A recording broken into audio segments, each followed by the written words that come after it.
I sat in that mahogany-paneled law office watching my father's will being read and felt my world crumble with every word. My sister Jessica received $19 million while I got nothing but harsh words about earning my own way. The room fell silent except for Jessica's shocked gasp and my mother's trembling hands. Then Grandpa's ancient lawyer, Mr. Thornton, slowly rose from the corner chair where he had been quietly observing. He cleared his throat and announced he had a separate sealed envelope that his late client specifically instructed him to open only after the main will reading concluded. The silence in that room felt thick enough to cut with a knife. Mr. Thornton's weathered fingers fumbled with an envelope so old the paper had turned yellow around the edges. I watched my mother's face drain of color as he broke the wax seal that bore my grandfather's distinctive eagle insignia. Leonard Thomas left specific instructions. Mr. Thornton said, his voice carrying the weight of decades in law practice. This document was to remain sealed until after his son's will had been fully executed. My father had been dead for 3 months, but somehow his final act of favoritism still burned fresh in my chest. $19 million to Jessica for graduating summa cum laude from Harvard Business School. $0 to Leo because I had supposedly wasted my potential on art classes and daydreaming. Jessica shifted uncomfortably in her leather chair, her perfectly manicured fingers adjusting her pearl necklace. She had always been the golden child, the one who could do no wrong in Dad's eyes. Meanwhile, I had spent most of my 20s bouncing between community college courses and part-time jobs, never quite finding my direction. Mr. Thornton unfolded the document with ceremonial care. To my grandson Leo, he began reading, "I leave you my property in Whitefish County, Montana. 37 acres of land, including mineral rights, dating back to 1872. My mother's sharp intake of breath cut through the air like a blade. That worthless patch of rocks and sagebrush, Jessica muttered under her breath, though loud enough for everyone to hear. Grandpa always said that land was good for nothing but rattlesnakes. But Mr. Thornton wasn't finished. He pulled out a smaller piece of paper that had been folded inside the main document. There's also this note written in Mr. Thomas's own handwriting. He adjusted his reading glasses and continued. Leo, the real treasure lies beneath where eagles soar and ancient waters once flowed. Your father never understood that some things can't be measured in quarterly earnings reports. Trust your instincts, boy. They're stronger than you know. The cryptic message sent a chill down my spine. Grandpa had always spoken in riddles and metaphors, driving my practical-minded father to distraction during family dinners. While Dad focused on building his construction empire, Grandpa would tell me stories about the old days when he surveyed land across the western states. What's that supposed to mean? My mother demanded, her voice higher than usual. She stood up abruptly, knocking her purse to the floor. Pills scattered across the expensive carpet, and I noticed her hands shaking as she scrambled to collect them. Mom, are you okay? Jessica asked, but our mother was already moving toward the door. We need to go, Mom said tersely. This has been enough stress for one day. But I couldn't move. Something about that note felt significant, like Grandpa was trying to tell me something important from beyond the grave. He had been the only family member who never criticized my choices, who listened when I talked about wanting to create something meaningful with my life instead of just chasing money. Mr. Thornton handed me the deed and the note. Your grandfather was quite specific about the timing of this revelation, he said quietly. He asked me to tell you that patience and persistence would serve you better than anger and resentment. As we filed out of the office, Jessica caught up with me in the hallway. For a moment, I thought she might apologize for how unfairly Dad had treated me. Instead, she placed a patronizing hand on my shoulder. Leo, I know this is hard, but maybe it's time to face reality. That land in Montana isn't going to pay your bills. If you want, I could help you find a position at one of Dad's companies. Something entry-level where you could learn the business. Her offer felt like salt in an open wound. Even in her moment of trying to be kind, she couldn't see me as anything more than a charity case. "Thanks, but I think I'll figure things out on my own," I replied, folding the deed carefully and putting it in my jacket pocket. That night, I sat in my small apartment staring at Grandpa's note. The phrase about eagles soaring and ancient waters kept echoing in my mind. I pulled out my laptop and started researching everything I could find about Whitefish County, Montana, and the history of our family's land holdings. What I discovered in those first few hours of research would change everything I thought I knew about my grandfather, my father, and the true reason behind that final bitter will reading. 3 days after the will reading, I made a decision that would alter the course of my life. Despite Jessica's mocking comments about wasting money on a wild goose chase, I bought a plane ticket to Montana. Something about Grandpa's cryptic message wouldn't let me rest. The flight to Kalispell Regional Airport gave me time to think about the stark differences in how my father had treated his children. Jessica had received not just the $19 million, but also Dad's vintage car collection, the family vacation home in the Hamptons, and controlling interest in Thomas Construction Company. My inheritance consisted of 37 acres of supposedly barren land and a riddle about eagles and ancient waters. When I landed in Montana, I rented a beat-up Ford pickup truck and drove 2 hours through winding mountain roads to reach the property. The landscape was breathtaking in its rugged beauty, but I could understand why my family considered it worthless. Rocky outcroppings jutted from sparse grassland, and the only structures were the remains of an old mining shack and a rusted water tower. Standing on that windswept plateau, I felt more alone than ever. Maybe Jessica was right. Maybe I was chasing shadows while she was building a real future with her inheritance. But then I remembered something Grandpa used to say when I was a kid. "The most valuable things in life are often hiding in plain sight, Leo. You just have to know how to look." I spent the next 2 days exploring every inch of the property looking for clues about what Grandpa might have meant. On the third day, exhausted and sunburned, I decided to return home to California. That's when I noticed something odd about the old mining shack. The building looked like it had been abandoned for decades, but the lock on the door was relatively new. More curious, there were fresh tire tracks leading to and from the structure, despite the property being supposedly unused for years. Inside the shack, I found evidence that someone had been visiting recently. There were new camping supplies, bottled water, and most intriguingly, a metal detector and several geology textbooks. Hidden beneath a loose floorboard, I discovered a plastic bag containing copies of official-looking documents. The papers were geological survey reports dating back to the 1990s, all bearing my grandfather's signature as the supervising surveyor. But these weren't ordinary land assessments. They detailed the mineral composition of our Montana property with scientific precision, including notes about rare earth element deposits and their potential commercial value. My hands shook as I read Grandpa's handwritten notes in the margins. Significant concentrations of neodymium and europium detected. Commercial viability dependent on market conditions and extraction costs. Recommend further analysis before disclosure. Rare earth elements. I knew enough from college chemistry to understand their importance in manufacturing everything from smartphones to electric car batteries. These weren't worthless rocks, they were potentially worth millions. But the most shocking discovery came in the form of correspondence between my grandfather and various mining companies. Letters from the late 1990s showed multiple corporations trying to purchase our Montana land, offering increasingly large sums. Every offer had been politely declined by my grandfather, with a consistent explanation. The land will pass to future generations when the time is appropriate. Then I found something that made my blood run cold. A letter dated just 2 years ago, addressed to my grandfather from Dad's construction company.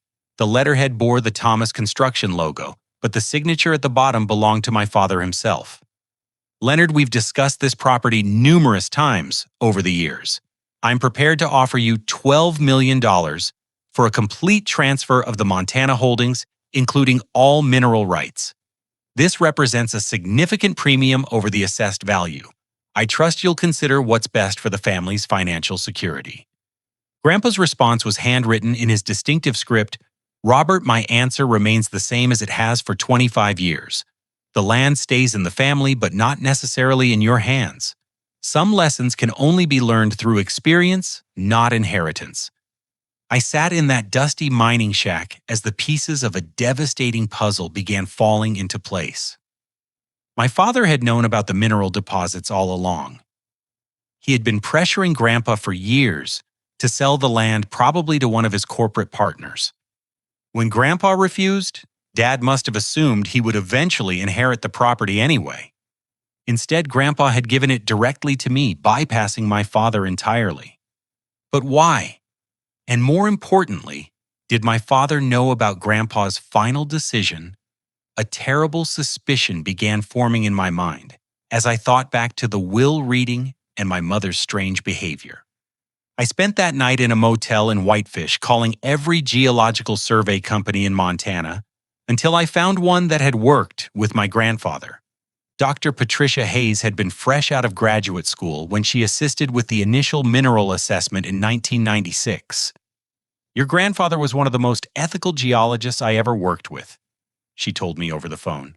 "He could have made millions by selling that information to mining companies, but he always said the land would choose its own timing." "What do you mean?" I asked. Leonard believed that kind of natural wealth should only be developed by someone who understood its true value, not just its monetary worth. He used to say the land was waiting for the right steward. Dr. Hayes agreed to meet me the next morning to discuss the technical details of the mineral deposits. What she told me during our breakfast meeting at a small diner in downtown Whitefish changed everything I thought I knew about my family's dynamics. "The rare earth concentrations on your property are among the highest we've ever documented in North America," she explained, spreading geological maps across our table. "With current market prices, you're looking at potential extraction value in the hundreds of millions." Hundreds of millions. The number was so large I could barely comprehend it. "But here's what made your grandfather special," Dr. Hayes continued. "Most property owners would have started mining operations immediately. Leonard insisted on studying the environmental impact first. He spent years developing extraction methods that wouldn't destroy the local ecosystem." She handed me a thick folder of research documents. "He left all this work with our company for safekeeping, said someday the right person would come asking for it." As I drove back to California with a truck full of geological reports and environmental studies, my mind raced with questions. If Dad knew about the mineral wealth, why had he been so cruel during the will reading? Why give Jessica $19 million when he could have ensured I never found out about the Montana property's true value? The answer to those questions was waiting for me in my childhood home's attic, hidden in a place I never would have thought to look. What I discovered there would reveal the true depths of my family's betrayal and set me on a collision course with forces far more dangerous than I had ever imagined. Returning home to Riverside, California, I couldn't shake the feeling that I was being watched. Maybe it was paranoia from the emotional stress of the past week, but something felt different about my neighborhood, my apartment building, even the way my neighbors looked at me. I decided to visit my childhood home to collect some of Grandpa's belongings that Mom had promised to save for me. The house felt hollow, without Dad's booming voice echoing through the halls, but it also felt somehow lighter, as if an oppressive weight had been lifted. Mom greeted me at the door with unusual nervousness. Her normally perfect appearance seemed frayed around the edges, hair slightly unkempt, makeup applied hastily. Clothes wrinkled, as if she had slept in them. "Leo, honey, what brings you by?" she asked, blocking my entrance instead of inviting me in. "You said I could pick up some of Grandpa's things, his books, maybe some photos." She glanced quickly over her shoulder before stepping aside. "Of course, but make it quick. Jessica is coming by later with some business associates to discuss Dad's estate planning." As I climbed the stairs to the attic, I heard Mom on the phone in the kitchen, her voice hushed but urgent. Yes, he's here now. No, I don't think he suspects anything. We need to move faster. The attic had always been Grandpa's sanctuary when he lived with us during his final years. Dad had complained constantly about the mess up there, boxes of rocks, maps, and what he called geological nonsense. But Grandpa had insisted on keeping his research materials close by. I spent an hour sorting through boxes of mineral samples and field notes looking for anything that might give me more insight into the Montana property. That's when I noticed something odd about the wall behind Grandpa's old desk. The wood paneling looked slightly different in one section, as if it had been removed and replaced at some point. When I pressed against it, the entire panel shifted inward, revealing a hidden compartment that had been invisible from the outside. Inside, I found what could only be described as a complete intelligence operation. File cabinets filled with documents, photographs, financial records, and correspondence dating back decades. Grandpa hadn't just been a geologist. He had been conducting a thorough investigation into Dad's business dealings. The first file I opened contained bank records showing suspicious wire transfers between Thomas Construction and several offshore companies. Millions of dollars flowing through shell corporations with addresses in the Cayman Islands and Switzerland. The pattern suggested money laundering on a massive scale. But the real shock came when I found correspondence between Dad and representatives of Rare Earth Holdings International, a Chinese mining conglomerate. The letters detailed a complex arrangement where Dad's construction company would conduct geological assessments of privately owned American land, identify valuable mineral deposits, and then facilitate forced sales to foreign buyers. My hands trembled as I read Dad's own words in a letter dated just 6 months before his death. The Montana property presents our greatest challenge. Leonard refuses all reasonable offers and grows more stubborn with age. We may need to pursue alternative methods of acquisition after his passing. Alternative methods? What did that mean? I found the answer in a file labeled Contingency Plans. Dad had been working with a team of lawyers and medical professionals to build a case for having Grandpa declared mentally incompetent. They had been preparing to contest any will that left the Montana property to anyone other than Dad himself. But Grandpa's death had come suddenly before Dad could execute his plan. The will reading had proceeded according to Grandpa's wishes, leaving Dad unable to prevent my inheritance. Or so I thought. The final file in the hidden compartment contained documents that made my blood freeze. Dad had developed a backup plan that targeted me directly. If he couldn't prevent me from inheriting the land, he would ensure I was unable to keep it. There were psychological evaluation forms with my name already filled in, documenting a fictional history of mental instability and drug abuse. Medical records had been forged, showing episodes of paranoid delusions and erratic behavior. Even character witness statements had been prepared supposedly from friends and co-workers describing my increasing detachment from reality. The plan was diabolical in its simplicity. Dad would wait until after his own death, then have trusted associates trigger a legal process to have me declared mentally incompetent. Jessica would be appointed as my guardian, gaining control over all my assets, including the Montana property. I found business cards for Dr. Marcus Webb, a psychiatrist who specialized in involuntary commitment proceedings, and attorney Sarah Chen, whose practice focused on protective guardianship for incapacitated adults. Notes in Dad's handwriting detailed exactly how much each professional had been paid to participate in the scheme. But the most devastating betrayal was yet to come. In the bottom drawer of the file cabinet, I discovered audio recordings made by my father during family gatherings over the past 2 years. Hidden microphones had captured private conversations, and Dad had been building a library of out-of-context statements that could be used as evidence of my supposed mental illness. There was my voice at last Christmas joking about feeling crazy after a difficult day at work. There was a recording from Easter dinner where I had mentioned feeling paranoid, about a suspicious neighbor. Innocent comments taken completely out of context but damning when compiled together by someone with malicious intent. The most chilling recording was a conversation between my parents from just 3 months ago, shortly before Dad's fatal heart attack. "Robert, are you sure this is necessary?" Mom's voice asked. "Leo is our son." "He's a liability, Margaret," Dad replied coldly. "That boy has never shown an ounce of business sense or ambition. If he gains control of Leonard's mineral rights, he'll either squander them, or worse yet, try to develop them himself and interfere with our arrangements. But having him committed seems so extreme. It's temporary. Once we gain control of the Montana property, we can arrange for his recovery and release. He'll never know what happened, and everyone gets what they deserve." "What if he fights back? What if he's stronger than you think?" Dad's laugh on the recording was cruel and dismissive. "Leo, that dreamer, couldn't fight his way out of a paper bag.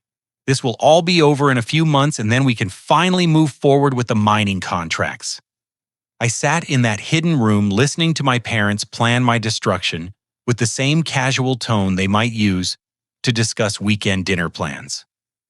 The betrayal cut deeper than I had thought possible. But Dad's sudden death had disrupted their timeline. The recordings revealed that Mom and Jessica were now scrambling to execute the plan without his direct involvement.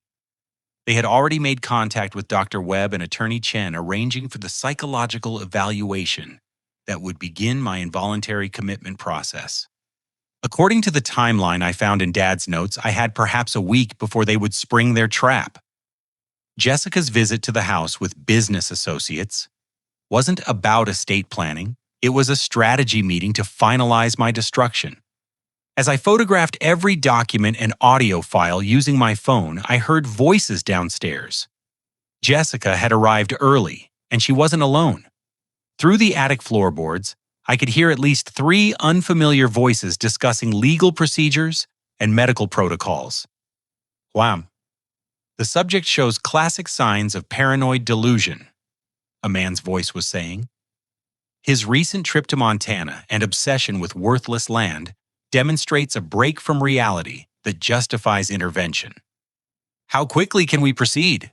Jessica asked. 72 hours for emergency commitment," a woman's voice replied. "Once he's in the facility, we can take our time building the permanent case for guardianship." I realized with growing horror that they weren't just planning this, they were implementing it right now. My trip to Montana had been the trigger they needed to claim I was having a mental breakdown.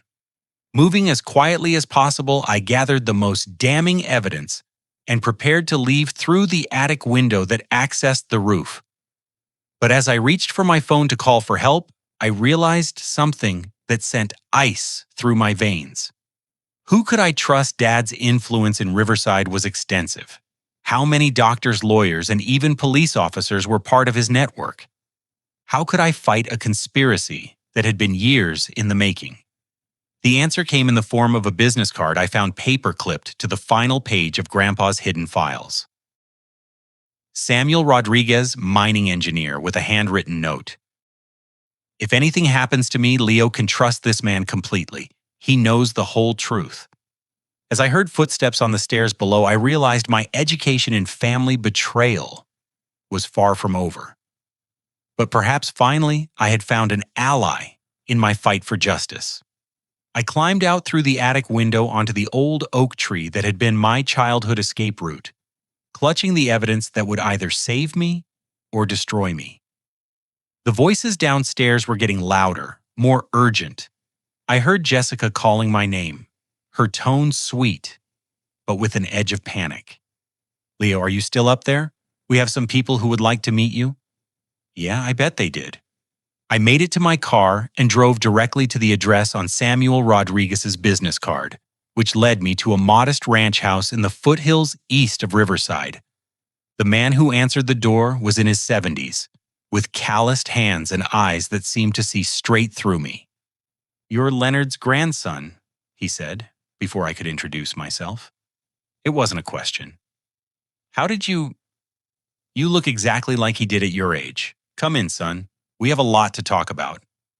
Samuel's living room was filled with geological specimens, mining equipment, and photographs from what appeared to be decades of fieldwork. But what caught my attention were the surveillance photos spread across his coffee table. Images of my father meeting with Chinese businessman Jessica entering Dr. Webb's office, and my mother having lunch with attorney Chen. Your grandfather asked me to keep an eye on your family after he died, Samuel explained, pouring coffee from an old metal pot. Leonard knew your father was planning something, but even he didn't realize how extensive the conspiracy had become. I showed Samuel the evidence I had gathered from the attic, and his weathered face grew increasingly grim as he reviewed each document. This is worse than we thought, he muttered. Your father wasn't just selling out American mineral rights. He was building a network of compromised officials who could facilitate similar operations across the western states. Samuel pulled out a thick folder of his own documents.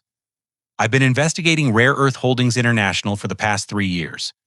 They're not just a mining company, they're a front for Chinese military intelligence. Those rare earth minerals aren't going into consumer electronics. They're being stockpiled for military technology that could give China a strategic advantage over American defense systems. The scope of the conspiracy was staggering. Dad hadn't just been betraying his family, he had been betraying his country. Why didn't Grandpa go to the authorities? I asked.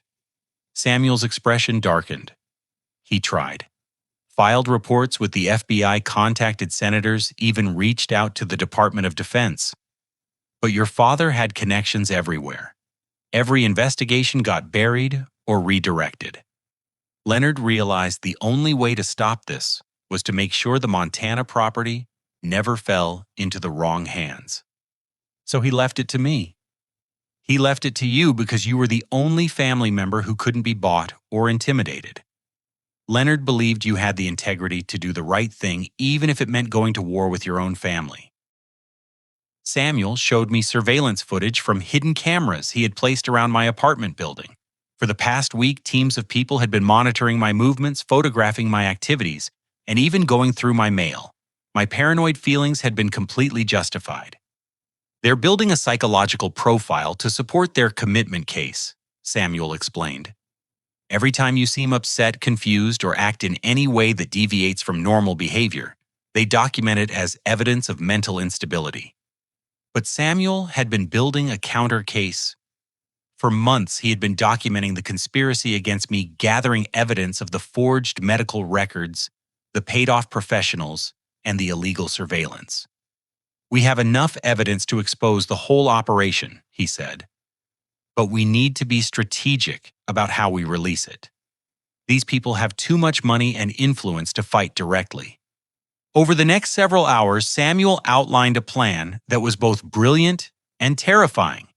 We would use their own tactics against them, documenting their conspiracy while appearing to fall into their trap. I would return home and act normally, allowing them to proceed with their commitment plan while secretly gathering additional evidence. You'll wear recording equipment and document every step of their operation, Samuel explained. When they try to have you committed, we'll have recorded proof of their criminal conspiracy. What if something goes wrong? What if I actually end up locked in a psychiatric facility? Samuel's smile was grimly reassuring. Son, I didn't spend 40 years in the mining business without learning how to handle dangerous situations. Trust me, you'll never spend a single night in that place. That evening, I returned to my apartment building as if nothing had happened. Samuel's surveillance equipment was so sophisticated, I could barely tell I was wearing it. But every conversation would now be recorded and transmitted to his secure servers. Within an hour, my doorbell rang. Through the peephole, I saw Jessica standing in the hallway with 2 people I didn't recognize, a middle-aged man in an expensive suit and a woman carrying a medical bag. Leo, we need to talk, Jessica said when I opened the door. Her voice carried false concern that made my skin crawl. We're worried about you. Mom told us about your strange behavior lately, and your sudden trip to Montana has us all concerned. The man in the suit stepped forward. Mr. Thomas, I'm Dr. Webb. Your family asked me to conduct a brief wellness evaluation. This is entirely voluntary, of course, but they're concerned about your mental health. I played my role perfectly, appearing confused and slightly defensive. I don't understand, I'm fine. Why would you think otherwise?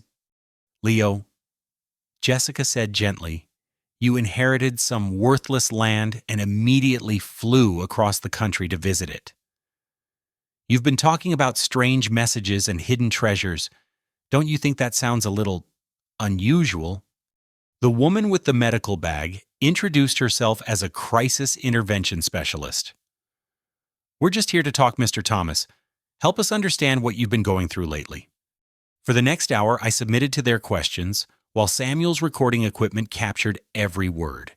They were building their case in real time, documenting my supposed delusions about mineral wealth and family conspiracies. Dr. Webb was particularly skilled at leading me toward responses that could be interpreted as paranoid or irrational. When I mentioned finding documents about my father's business dealings, he asked pointed questions about voices, telling me to search for evidence and whether I believed people were watching as me. Mr. Thomas, do you understand that your family is concerned about your well-being? He asked near the end of the evaluation. I appreciate their concern, but I'm handling things fine on my own. What if I told you that your recent behavior suggests you might benefit from a few days of observation in a controlled environment, just to make sure you're processing your grief in a healthy way? There it was, the trap being set. Oh God, are you suggesting I need to be hospitalized? I'm suggesting that your family loves you and wants to make sure you get the support you need during this difficult time. Jessica squeezed my hand with false warmth. Leo, we just want to help. A few days of rest might be exactly what you need. I agreed to think about their recommendation, knowing full well that my voluntary consideration would soon become involuntary commitment. As they prepared to leave, Dr. Webb handed me a business card. If you change your mind about accepting help, call me directly, day or night. After they left, I sat in my apartment, reviewing the audio recording Samuel's equipment had captured. The conversation revealed clear evidence of manipulation and conspiracy, but I knew we needed more. The real test would come tomorrow, when they would likely return with legal documents and police escorts to force my commitment. Samuel had assured me he would be ready, but as I tried to sleep that night, I couldn't shake the feeling that we were still missing something crucial about their plan. My phone buzzed with a text message from an unknown number. Trust no one. They're coming sooner than you think. Window, back alley, now. I looked outside to see Samuel's truck idling in the alley behind my building, and my blood ran cold. If he was here to extract me in the middle of the night, it could only mean one thing. Our timeline had just collapsed. I grabbed my laptop bag and climbed out my bedroom window into Samuel's waiting truck. As we drove through the dark streets of Riverside, he explained the emergency. They moved up their timeline, he said, checking his mirrors constantly. My sources inside the sheriff's department confirmed that Jessica filed emergency commitment papers an hour ago. They're planning to pick you up at sunrise with a psychiatric hold order. But we have recordings of their conspiracy. Recordings that won't matter if you're locked in a mental facility before we can release them. Once you're committed, anything you say will be dismissed as delusion. Samuel had rented a small cabin in the San Bernardino Mountains where we could safely review all our evidence and plan our counterattack. For the next 3 days, we worked around the clock to build an airtight case against my family's conspiracy. Samuel's investigation had uncovered connections far beyond what I had found in Grandpa's hidden files. The Chinese mining operation involved dozens of American properties across 7 western states. Dad's construction company had been systematically identifying mineral-rich land, then facilitating forced sales through various legal manipulations. Your father was just one piece of a much larger puzzle, Samuel explained, showing me a map with red pins marking compromised properties. But the Montana land was their crown jewel. Those rare earth deposits could supply Chinese military technology for decades. We compiled everything into a comprehensive media package: financial records, audio recordings, surveillance footage, and expert testimony from geologists and national security specialists. Samuel had connections with investigative journalists who specialized in exposing government corruption and foreign influence operations. We'll release this simultaneously to the Washington Post, New York Times, and CNN, he said. Too many outlets for them to suppress the story. But when we tried to make contact with the media, we discovered that our enemies had anticipated this strategy. Every journalist Samuel contacted was either unreachable or claimed they had already received conflicting information about my mental stability. They're discrediting you preemptively, Samuel realized. Somehow they knew we would try to go public. That's when I remembered something chilling from the surveillance footage. One of the people monitoring my apartment building had been wearing the uniform of my internet service provider. They had been intercepting my communications, monitoring my online activity, and tracking everyone I contacted. We need to assume they know everything we've been planning, I said. Samuel nodded grimly. Then we changed tactics completely. Instead of fighting the commitment process, we decided to use it as bait. Samuel would arrange for federal investigators to be present when Jessica tried to have me committed, allowing them to witness the conspiracy firsthand. You have contacts in federal law enforcement, I asked. Your grandfather wasn't the only one who tried to report this conspiracy. When the FBI buried his complaints, Leonard reached out to military intelligence. Turns out the Pentagon has been very interested in Chinese rare earth operations on American soil. Samuel contacted Colonel Janet Morrison, a military intelligence officer, who had been quietly investigating foreign mineral acquisitions for the past 2 years. When she learned about our evidence, she agreed to coordinate with FBI counterintelligence for a joint operation. But you'll have to go through with the commitment process, Samuel warned. Let them take you into custody. Let them think they've won. Colonel Morrison's team will be monitoring everything, ready to intervene when they have enough evidence to make arrests. The plan terrified me, but it was our only option. We had to trust that federal agents would extract me before any permanent damage was done. I returned to my apartment early Tuesday morning just as Jessica arrived with police officers and Dr. Webb. The commitment order had been signed by a judge giving them legal authority to transport me for psychiatric evaluation. Leo, please don't make this harder than it needs to be, Jessica said, as officers prepared to escort me to their vehicle. We're doing this because we love you. I played my role appearing defeated and confused, while secretly recording everything on the micro camera Samuel had given me. As they drove me to Riverside Psychiatric Center, I transmitted my location to Colonel Morrison's team using a hidden GPS tracker. The psychiatric facility was exactly as dystopian as I had imagined. Cold fluorescent lighting, locked doors, and staff members who treated patients like problems to be managed rather than people to be helped. Dr. Webb admitted me under a 72-hour hold, claiming I posed a danger to myself due to paranoid delusions and erratic behavior. But something unexpected happened during my intake evaluation.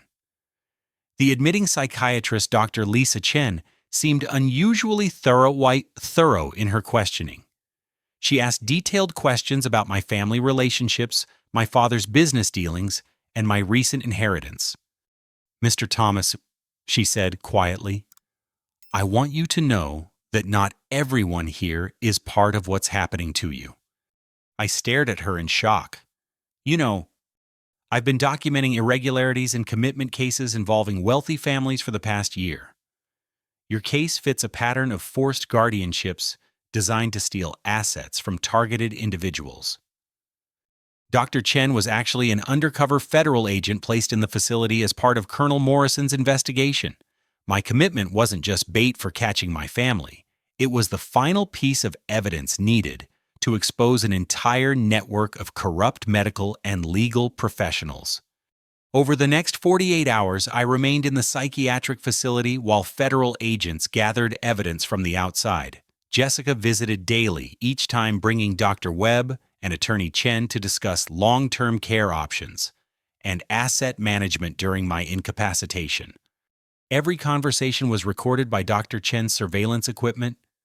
They discussed dividing my inheritance, selling the Montana property to their Chinese partners, and ensuring I remained committed long enough to complete the transactions. On Thursday morning, everything exploded at once. FBI agents arrested Jessica at her home on charges of conspiracy fraud and violation of foreign agent registration laws. Dr. Webb was taken into custody at his practice, along with Attorney Chen and 6 other professionals involved in the forced commitment scheme. But the biggest shock came when federal agents raided Thomas Construction Company and discovered that Dad's criminal network had continued operating even after his death. Mom had been coordinating with Chinese agents managing financial transfers and overseeing the forced acquisition of mineral-rich properties across the region. Colonel Morrison personally came to the psychiatric facility to oversee my release and debrief me on the scope of their operation. Your family's conspiracy involved more than $200 million in illegal mineral sales, she explained. The evidence you and Mr. Rodriguez gathered was crucial to understanding how deeply this network had penetrated American institutions. As I walked out of that facility, a free man, I should have felt victorious, but the betrayal by my own family left me feeling hollow and angry. The people who should have loved and protected me had been willing to destroy my life for money. Samuel picked me up in his truck, and we drove in silence for several minutes before he spoke. I know this hurts, son, but your grandfather would be proud of what you accomplished. I don't feel like I accomplished anything. My family is destroyed, I'm alone, and I still don't know what to do with that land in Montana. Well, Samuel said with a slight smile, maybe it's time you learned what your grandfather really left you. As we drove toward Montana for the second time in 2 weeks, I had no idea that the most important discoveries still lay ahead. The mineral wealth was just the beginning of Grandpa's legacy, and the real treasure was about to reveal itself in ways I never could have imagined. The drive to Montana took 2 days, giving me time to process everything that had happened. Federal agents had frozen all assets related to Dad's conspiracy, including the $19 million Jessica had inherited. Ironically, I was now the only family member with access to any significant wealth, assuming the mineral deposits were actually worth what Samuel and Dr. Hayes had calculated. But as we crossed into Montana, Samuel began acting strangely nervous. He kept checking his mirrors, taking unexpected turns, and making cryptic phone calls. "Is everything all right?" I asked. "We're being followed," he said quietly. "Black SUV 3 cars back. Been with us since we crossed the state line." My heart sank. Chinese agents?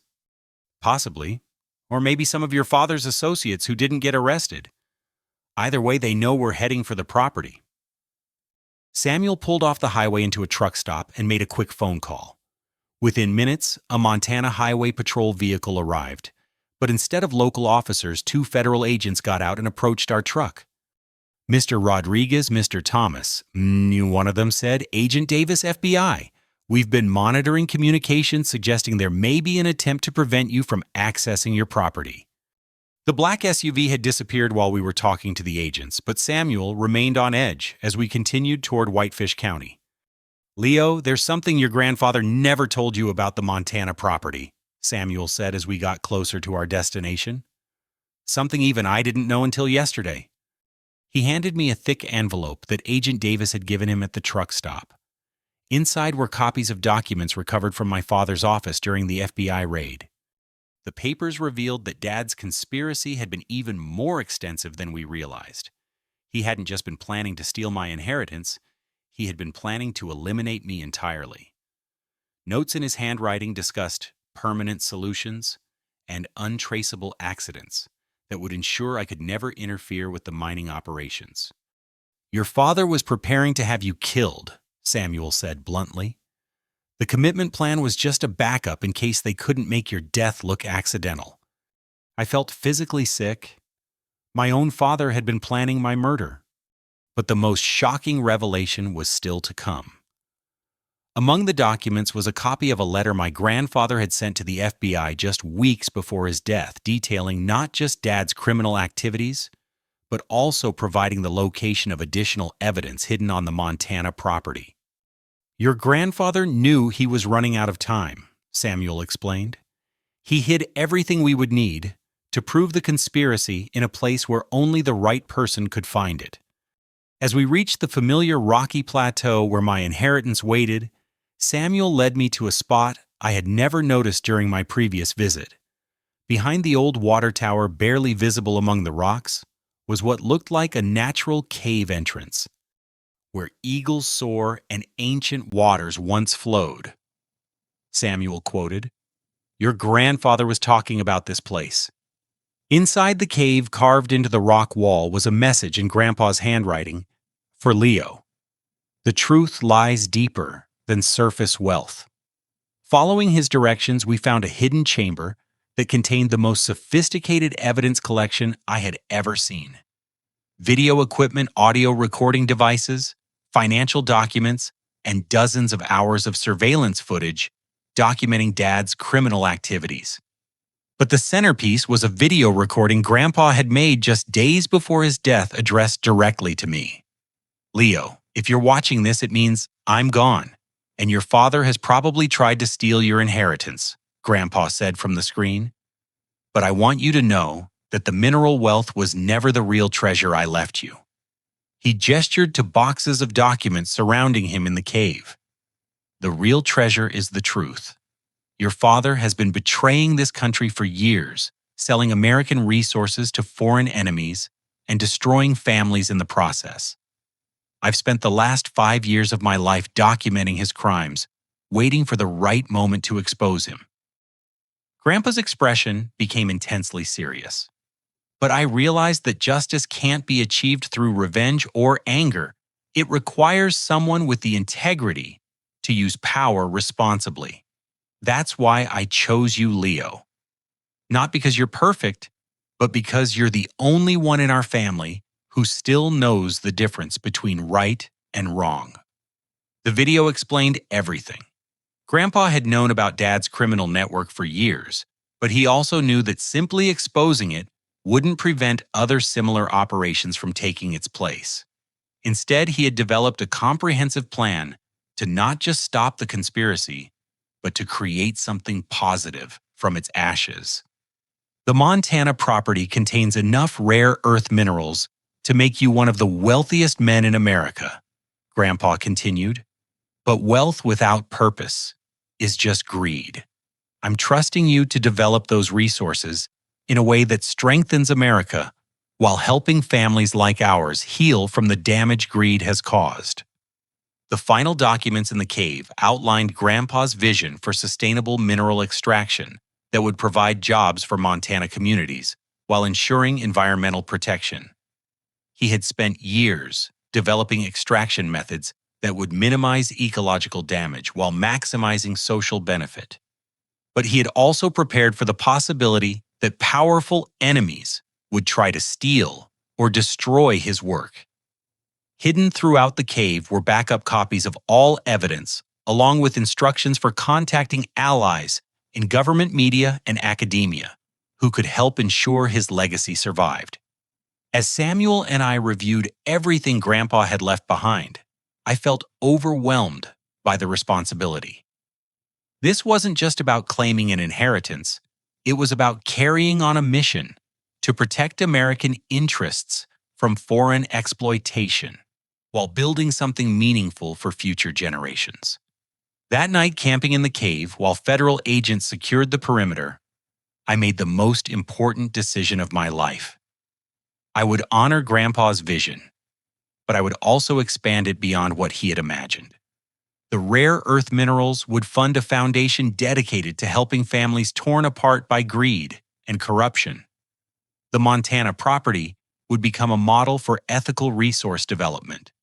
And most importantly, I would use my newfound wealth and influence to ensure that other families never had to endure the betrayal I had experienced. Samuel watched me make notes in Grandpa's journals, adding my own ideas to his vision. "You know, he said quietly. Your grandfather always said the land would choose its own steward. I think it chose well. As dawn broke over the Montana mountains, painting the rocks in shades of gold and red, I finally understood what Grandpa had meant about eagles soaring and ancient waters flowing. This wasn't just about mineral wealth or family inheritance. It was about legacy responsibility and the courage to build something better from the ashes of betrayal. 6 months later, I stood in the same mahogany-paneled law office where this entire journey had begun, but this time as the plaintiff in the largest corporate fraud case in Montana history. The irony wasn't lost on me that I was now wealthy enough to buy the entire building. The rare earth mineral deposits had proven even more valuable than Dr. Hayes had estimated. Initial extraction operations were already generating $15 million per month in revenue, with projections suggesting the property could produce over $400 million in mineral wealth over the next decade. But the real victory had nothing to do with money. Jessica sat across from me in handcuffs, waiting to be sentenced for conspiracy fraud and violation of foreign agent registration laws. Her Harvard MBA hadn't prepared her for the federal prison term she was about to receive. Mom had already been sentenced to 12 years for her role in coordinating the Chinese intelligence operation. Dr. Webb attorney Chen and 17 other professionals involved in the forced commitment scheme had all been convicted and faced substantial prison sentences. The entire network of corruption that Dad had built was being systematically dismantled by federal prosecutors. Most importantly, the evidence we had gathered led to the exposure of Chinese mineral acquisition operations in 6 other states. Over $2 billion in illegal transactions had been uncovered, and new federal legislation was being drafted to prevent foreign exploitation of American mineral resources. But sitting in that courtroom, I felt no satisfaction from their punishment. The anger and desire for revenge that had driven me through the darkest moments of this experience had been replaced by something more powerful: purpose. The Thomas Memorial Foundation had officially launched 3 weeks earlier with Samuel as executive director and Dr. Hayes as chief scientific advisor. Our mission was to protect family-owned properties from corporate exploitation while developing ethical resource extraction methods. We had already prevented 4 forced land sales in Montana alone, providing legal support for families facing pressure from mining companies.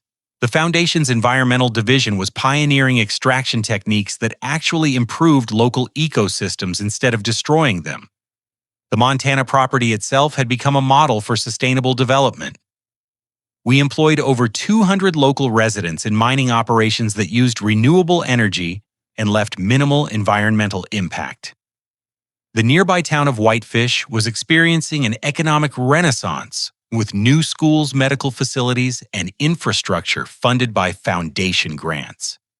But the most meaningful moment came when Jessica asked to speak with me privately before her sentencing. "Leo, I know you have no reason to forgive me," she said, her voice barely above a whisper. "But I need you to know that I didn't understand what Dad was really doing until it was too late." I studied her face, looking for signs of manipulation or false remorse. Instead, I saw genuine regret and shame. "When did you find out?" I asked. "About the Chinese connections? Not until after the FBI raid. Dad told me we were just protecting the family's financial interests. I thought you were actually having some kind of breakdown, and we were helping you." She started crying, something I had never seen Jessica do in our entire lives. "You say Eid, so why?" I was so focused on the money, on maintaining the lifestyle Dad had given us, that I never questioned whether what we were doing was right, even when it meant betraying my own brother. For the first time since this ordeal began, I felt something other than anger toward my sister. She had been manipulated and used just like me, though she had chosen to participate in ways I never could have. "Jessica, I can't undo what happened, but I can choose what happens next." I explained the Foundation's work and offered her something I never thought I would: a chance at redemption. When you get out of prison, if you want to help families instead of exploiting them, There will be a place for you in the foundation. It won't be easy, and you'll have to prove that you've actually changed.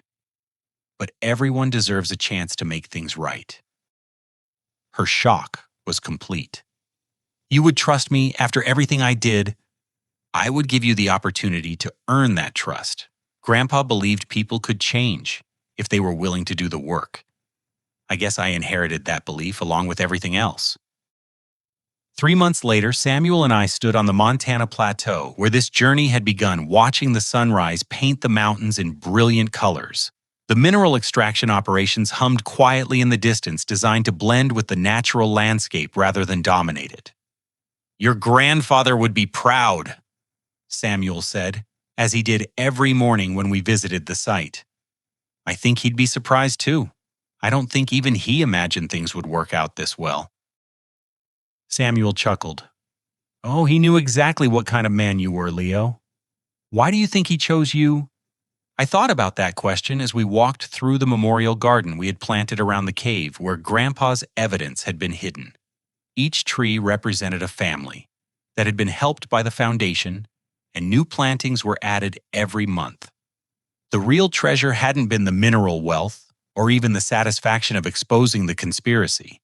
It had been discovering that I was capable of choosing forgiveness over revenge, purpose over profit, and hope over bitterness. My phone buzzed with a message from Dr. Chen, the honest Dr. Chen, who had helped us expose the psychiatric facility conspiracy, not the attorney who had been part of it. She was requesting foundation funding for a program to help other victims of forced guardianship scams. As I read her proposal, I smiled at the irony. The money that was supposed to have been stolen from me was now being used to protect other vulnerable people from the same kind of exploitation. Samuel noticed my expression. "Good news. The best kind. Another family that won't have to go through what we did." We spent the morning reviewing proposals for new foundation programs, a scholarship fund for students studying ethical resource management, a legal clinic for families facing corporate pressure, and a research center for sustainable mining technologies. Each program represented another way to transform the pain and betrayal I had experienced into something that could help others. Grandpa had been right about one thing: the most valuable treasures are often hiding in plain sight, waiting for someone with the wisdom to recognize them. As we drove back toward town, I thought about the call to action I wanted to share with everyone who might face similar challenges.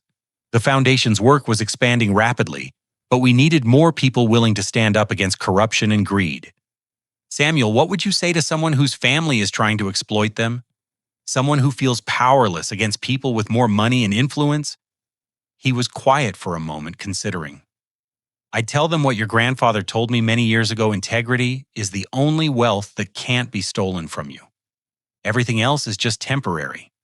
That evening, I sat in the foundation's office writing the quarterly report that would be sent to our supporters across the country.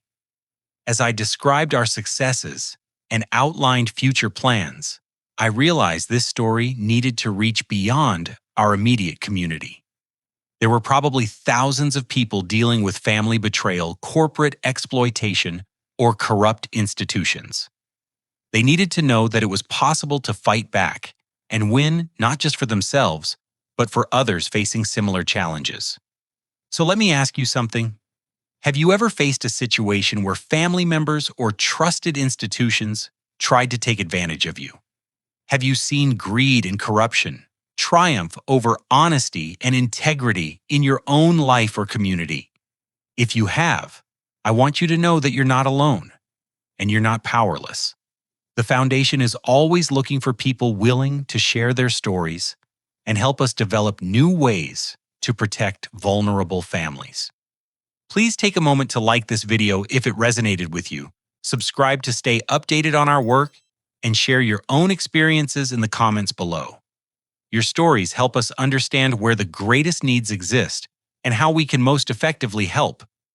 And if you know someone who is facing family betrayal or corporate exploitation, please share this story with them. Sometimes the most important thing we can give someone is hope that justice is possible and that their suffering can be transformed into something meaningful. Thank you for taking this journey with me, and remember, the most valuable treasures in life aren't found in bank accounts or inheritance documents. They're found in the courage to stand up for what's right, the wisdom to choose purpose over profit, and the strength to transform betrayal into opportunity to help others. Until next time, keep fighting the good fight and never forget that integrity is the only wealth that truly matters.